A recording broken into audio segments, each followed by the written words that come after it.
अच्छा, second condition जो है, ऊपर हम लोगों ने पार्ट 1 वीडियो जो थी उसमें सारा मैंने बताया कि सिस्टिक फिब्रोसिस क्या होता है, पैथोजेनेसिस की जो है वो एक चीज़ बता दी।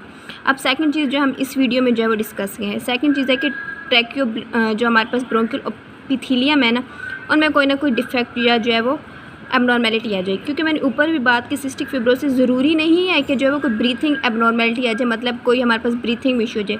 मैंने बात की कि हमारे पास जो है वो जो ट्रैक है, जहाँ से जो है वो हमारा पूरा जो है वो सांस लेने का एक प्रोसेस हो रहा होता है, उनमें भी हो सकता है डिफेक्ट आए। तो इसमें बेसिकली वही होते हैं। अब ये कंडीशन और ये कंडीशन हमारे पास जो है वो लिंक कर रही होती है। कैसे लिंक कर रही होती है?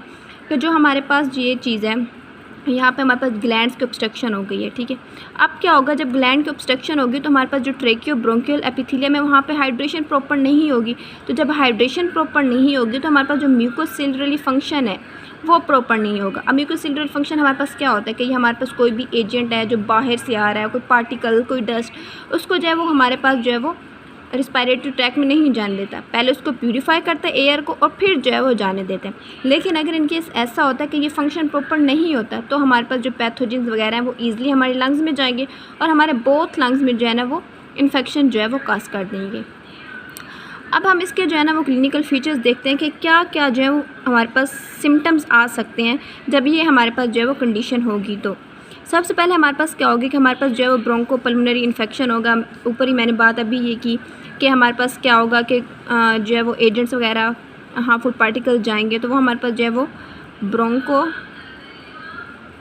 जो हमारे पास पल्मोनरी जो है वो इन्फेक्शन काज कर देंगे, ब्रोंकोपल्मोनरी इन्फेक्शन काज कर देंगे। सेकंड हमारे पास जो है वो साइनसाइटिस जो है वो काज कर देंगे। अब साइनसाइटिस हमारे पास क्या है, ये एक ऐसी कंडीशन जिसमें हमारे पास जो है ना वो नेज़ल ब्लॉकेज हो सकती है। कोई भी हमारे पास वायरल इन्फेक्शन की वजह से ये ज़्यादातर कंडीशन जो है वो विंटर सीज़न में हो रही होती है।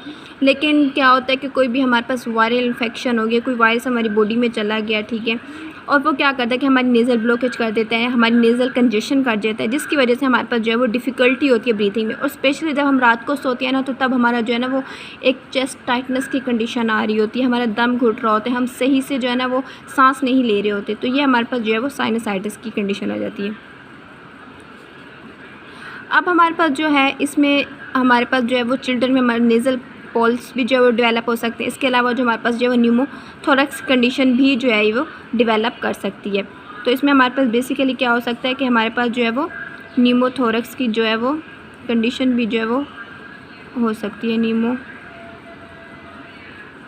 कंडीशन, और नेज़ल पॉल्स भी हमारे पास चिल्ड्रन में हो सकते हैं। इसके अलावा ये तो हमारे थे रिस्पायरेटरी जो हमारे पास इफ़ेक्ट आ रहा था कि हमारे पास क्लिनिकल फीचर्स हमने देखे, उसमें जो हमारे पास रिस्पायरेटरी इफ़ेक्ट क्या आ रहे थे ये हमने डिस्कस किए, रिस्पायरेटरी इफ़ेक्ट। अब हम देखेंगे कि जीआईटी पे ये हमारे पास जो है वो किस तरह से इफ़ेक्ट करते हैं। जीआईटी मतलब गैस्ट्रो इंटेस्टाइनल ट्रैक हमारे पास है। तो इसमें भी बेसिकली हमारे पास जो है ना जो है वो कोलेस्टेरोल, गॉलस्टोन्स हमारे पास जो है वो बन जाते हैं, ठीक है, बहुत ज़्यादा मिकदार में। किरोसिस ऑफ लिवर मतलब हमारे जो लिवर है, ठीक है, इसमें हमारे पास क्या होता है कि लिवर डैमेज हो जाता है। लिवर डैमेज मतलब किरोसिस हो जाती है, ठीक है। तो इसमें हमारे पास क्या होता है, लिवर किरोसिस भी हो जाती है हमारे पास, ठीक है। इसमें हमारे पास जो पेप्टिक अल्सरेशन भी हो जाती है, मतलब ज़ख़म हो जाते हैं हमारे पास, पेप्टिक अल्सरेशन भी हमारे पास हो जाती है।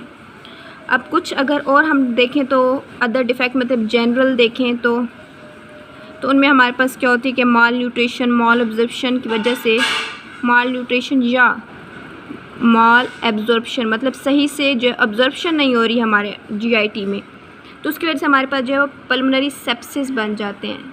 सेप्सिस क्या होता है कि कोई भी हमारे पास इन्फेक्शन हो गया उनके चांसेस जो है वो हमारे पास ज़्यादा हो सकते हैं।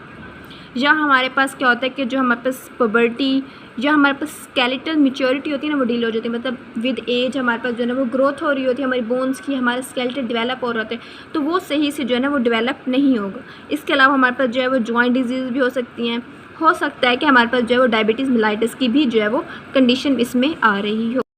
अब नेक्स्ट चीज़ जो हमारे पास है कि हम इसकी जो है वो डायग्नोसिस कैसे करेंगे, कि अगर किसी को सिस्टिक फिब्रोसिस है तो हम उसको कैसे डायग्नोस करेंगे। तो डायग्नोसिस जो है ना वो एक की जो हमारे पास फैक्टर है, क्योंकि जब हमें डायग्नोसिस पता होगा तो तभी हम कोई उसकी मैनेजमेंट कर सकेंगे, तभी हम जो है उसका ट्रीटमेंट कर सकेंगे।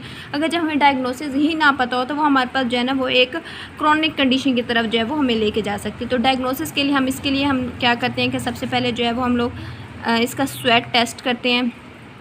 स्वेट टेस्ट क्यों करते हैं, क्योंकि हमें बताया कि क्लोराइड चैनल जो है वो उनमें डिफेक्ट आ जाता है, जिसकी वजह से सिक्रीशन ज़्यादा हो जाती है स्वेट में। तो इस वजह से हम स्वेट टेस्ट करेंगे, हमें पता लगे कि हमारे पास जो हमारे पास कंटेंट है उसका कितना लेवल है। तो अगर हमारे पास इन केस ये होता है कि हमारे पास सोडियम और क्लोराइड का लेवल अगर 60 से जो है वो ज़्यादा हो जाए तो वो हमारे पास क्या रिवील करता है कि हमारे पास जो है वो ये कंडीशन है सिस्टिक फिब्रोसिस की। इसके बाद हम लोग जो है फैमिली हिस्ट्री लेते हैं कि पहले किसी को ये डिज़ीज़ है तो नहीं, क्योंकि हमने बात की कि ये जेनेटिक कास्ट की वजह से हो सकता है, तो फैमिली हिस्ट्री ज़रूरी है। हम जो है वो ब्लड डीएनए करवाएंगे। डीएनए क्यों करवाएंगे, वही सेम जेनेटिक डिफेक्ट को आइडेंटिफाई करने के लिए, ठीक है। तो ये चीज़ हम जो है वो डायग्नोसिस के लिए करेंगे। अब मैनेजमेंट हम इसकी कैसे करेंगे, सबसे पहले जो है पोस्टरल ड्रेनेज हम लोग करेंगे। पोस्टरल ड्रेनेज क्यों करेंगे हम लोग, क्योंकि हमने बात की कि सिक्रीशन ज़्यादा हो जाती है, वो हमारी ग्लैंड को एब्स्ट्रैक्ट कर देती हैं, ठीक है। उसके रिलेटेड हमारे पास साइनसाइटिस की कंडीशन वगैरह भी आ सकती हैं। तो हम पोस्टरल ड्रेनेज जो है वो करवाएंगे। और जो हमारे पास क्या है कि उसको जो है वो हमारे पास कोई भी फ्लूइड एक्यूमुलेट हुआ है उसको जो है वो रिमूव करेंगे, ताकि हम जो है ईज़िली जो है वो एक्सपायर कर सकें। इसके बाद हम लोग क्या है कि कोई एंटीबायोटिक्स देंगे, ठीक है। एंटीबायोटिक्स देंगे। एंटीबायोटिक्स क्यों देंगे कि हमारे पास जो है इन्फेक्शन हो जाता है, ठीक है। तो इन्फेक्शन को जो है वो रिमूव आउट करने के लिए, ताकि हमारे पास जो इन्फेक्शन ना हो, तो उसके लिए जो है वो हम लोग ये देंगे। हम लोग जो है ब्रोंकियो डायलेटर्स देंगे, इनहेल्ड ब्रोंकियो डायलेटर्स देंगे, ठीक है। इसके अलावा कोर्टिकोस्टेरॉइड्स देंगे। कोर्टिकोस्टेरॉइड्स देंगे इनमें, क्यों जो हम ब्रोंको डायलेटर्स देंगे, कोर्टिकोस्टेरॉइड्स देंगे, ये हम जो इनहेल्ड फॉर्म में देंगे। ये दोनों चीज़ें हम लोग क्या करेंगे, इनहेल्ड फॉर्म में देंगे इनको। इसके अलावा जब हम वैक्सीनेशन करवाएंगे ताकि जो है वो हमें ये डिज़ीज़ जो है वो डेवलप ही ना हो। और तक जो है वो हम लोग जो है वो लंग ट्रांसप्लांटेशन करवाएंगे। लंग ट्रांसप्लांटेशन तो जो है वो हम सीवियर कंडीशन में करवाएंगे। सीवियर मतलब जब बहुत ज़्यादा लंग जो है वो क्रोनिक कंडीशन में हम फंक्शन ना कर सके, तो हम लोग जो है ना ये हम लोग लंग ट्रांसप्लांटेशन की तरफ जो है वो जाएंगे। तो आज का हमारा यही टॉपिक था, सिस्टिक फिब्रोसिस। होप सो आप लोग को समझ आ गई हो। अगर समझ ना ही हो तो कमेंट सेक्शन में जो इससे रिलेटेड क्वेश्चंस कर सकते हैं आप।